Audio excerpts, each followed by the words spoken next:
Coach, just what you can say, this being the fifth year and obviously a very interesting year, different than anything you probably ever experienced as a coach, but 5 years at Syracuse wearing the S on your chest, just what that has meant to you, leadership wise for you, and what it means moving forward, even in a season that's had some adversity on and off the field.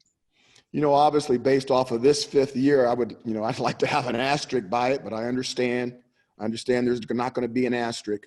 But it's been different. There's no doubt that 2020 has been a different year and something that you need to grow and learn from. And that's exactly the way I'm taking it. I want to be green and growing about this situation, everything that's going on with it, and not red and rotten. I want to make sure that I acquire the knowledge so I can have the power from the experiences of this later on.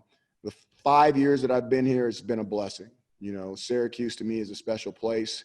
It has special individuals. When you get to meet Jim Brown and Rod Conrad and Larry Zonka and all the icon guys from the past, and hopefully an opportunity to meet President-elect Biden in the future, or even Vanessa Williams. I always thought she was really cool with all the movies that I saw her do with Arnold and all that other kind of stuff. There's some amazing people in the past here, along with our announcers, Trico, and everyone else that's been at this institution. And it's a very proud university, and hopefully I've been leading it in the right way where they can be proud about some of the things that we've done. And hopefully I can continue to do that in the future. Thank you, Coach. Good luck. Thanks, Dan. Next we'll go to Anthony DeBundo from the Daily Orange. Hey, Dino. Hope you're doing well.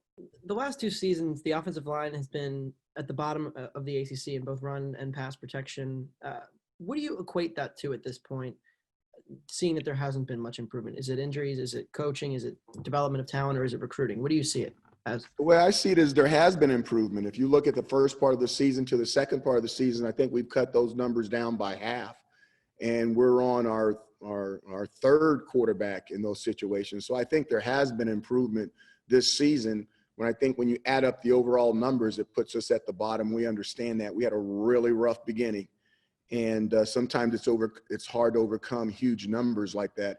But I would expect for it to get better and to continue to get better, because obviously we all know that that's not a high enough standard based off of where we're going to finish at and what we expect here at this university. To follow up a little bit on that and an earlier question,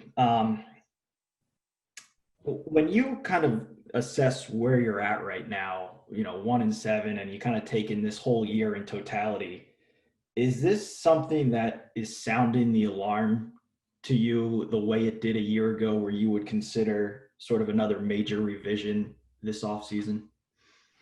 It's not the same to me. I mean, I think there's so many mishaps, injuries.